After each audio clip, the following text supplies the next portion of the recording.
Tiki, on vient d'où les Polynésiens?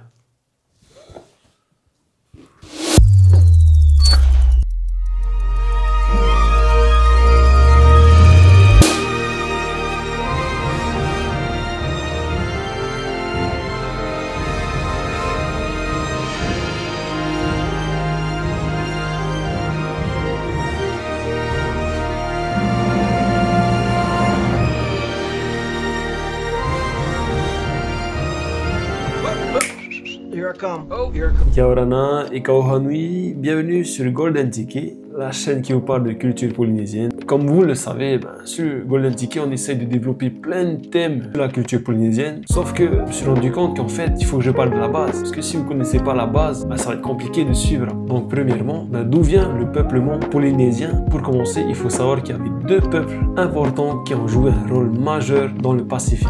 Le premier peuple est considéré comme celui qui est à l'origine de la première migration humaine et qui sont arrivés jusqu'en Australie, c'est les aborigènes australiens. Ce peuple est arrivé entre 50 000 et 60 000 avant Jésus-Christ. Ils ont profité de l'ère glaciaire où le niveau de la mer était bas pour arriver en Australie, en Tasmanie, en Papouasie-Nouvelle-Guinée. Et du coup, cette région, on l'appelle le Sahul. Et deuxième peuple majeur qui a joué un rôle important, c'est un peuple venu de Taïwan. Entre 3500 et 3000 avant Jésus-Christ, le peuple de Taïwan était un peuple de navigateurs et d'agriculteurs. Ils sont à l'origine des langues austronésiennes dont le polynésien en fait partie. Donc, avec le temps, le peuple de Taïwan descend et explore les îles aux alentours. Il commence par les Philippines, l'Indonésie. L'exploration avance jusqu'aux îles des archipels Bismarck qui sont au nord de la Papouasie-Nouvelle-Guinée. Et nous, c'est là que ça nous intéresse. C'est le début de la culture La Pizza. Non, je déconne. Là, je viens de vous donner un moyen mémotechnique pour que vous vous rappeliez de ce mot qui est en fait la pita. Elle se démarque par la poterie et la céramique décorée avec des motifs.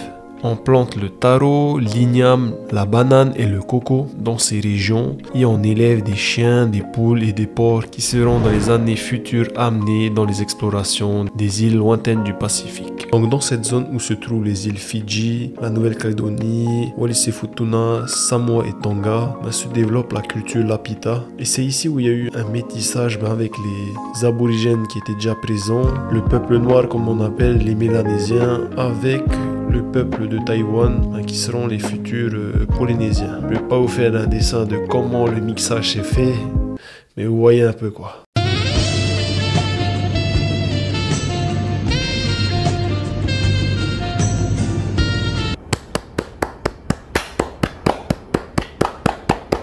Entre 1300 et 800 avant Jésus-Christ, toutes les îles jusqu'à Samoa et Tonga sont découvertes. Le berceau des croyances et des langues polynésiennes avec la notion de l'île ancestrale d'origine qui est Savaii aux îles Samoa, qui deviendra Hawaiki aux Marquises, qui deviendra Hawaii à Tahiti, Hawaii à Hawaï et Hawaiki en Nouvelle-Zélande.